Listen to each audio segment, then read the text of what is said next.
심우정 검찰총장의 자녀가 외교부 특혜 채용 의혹을 받고 있는 가운데 MBC가 당시 서류와 면접 심사 결과를 확보했습니다.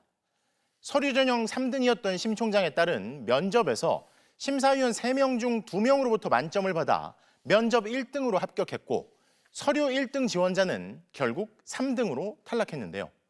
면접 단계에선 서류 전형 점수가 반영되지 않았고 전형 과정에서 내부 규정 위반도 발견됐습니다. 양소연 기자의 단독 보도입니다. 외교부 공무직 연구원으로 합격한 심우정 검찰총장 딸 심모 씨의 서류 전형 평가 결과입니다. 지원자 19명 가운데 서류 전형 합격자는 5명.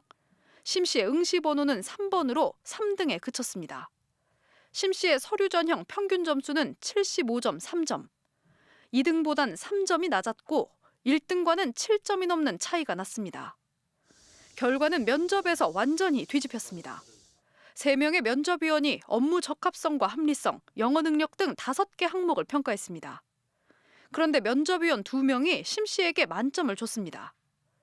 서류 전형에서 1등을 했던 지원자는 면접을 거치며 3등으로 떨어져 탈락했고 심 씨는 면접 점수 1등으로 합격했습니다. 외교부는 이에 대해 서류 전형 당시 점수는 단지 통과냐 아니냐만 결정하는 것이라고 했습니다. 하지만 왜 이렇게 순위까지 기록하며 소수점 단위로 점수를 매겼는지는 설명하지 못했습니다. 외교부는 심 씨의 국립외교원 경력 외에 대학원 연구보조원, 유엔 산하기구 인턴 등 학창시절 경험까지 합한 35개월을 모두 실무 경력으로 인정한 것도 해명하지 못하고 있습니다. 당시 서류 전형 심사위원 3명 가운데 2명은 인사혁신처 소속 인사전문가. 인사혁신처에서 국민통합위원회와 대통령 경호처에 파견됐던 인물들이 심사에 참여했습니다. 경호처 등에 파견됐던 사람이 왜 외교부 채용 심사에 참여했는지 물었지만 외교부는 규정에 따른 것이란 답변만 내놨습니다. 심 씨가 국립외교원에 채용될 땐 내부 규정을 위반한 사실도 드러났습니다.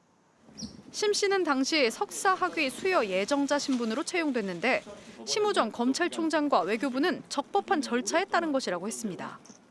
외교부와 소속 기관의 공무직, 기간제 근로자 채용 관련 내부 규정. 학위 소지자로 공고하고는 학위 수여 예정자를 선발하는 건 채용 비위라고 명시했습니다.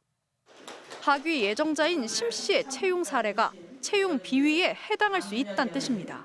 그간 석사학위 취득 예정자를 석사학위 소지자로 간주해 채용했다고 하는 해명은 권익위의 매뉴얼도 자신들이 정한 자체 매뉴얼도 정면으로 위반한 것입니다. 최근 수년 동안 학위 예정자를 채용해왔다며 문제될 것이 없다던 외교부는 자신들의 내부 규정 위반이 확인되자 아무런 해명도 내놓지 못하고 있습니다. MBC 뉴스 양소연입니다.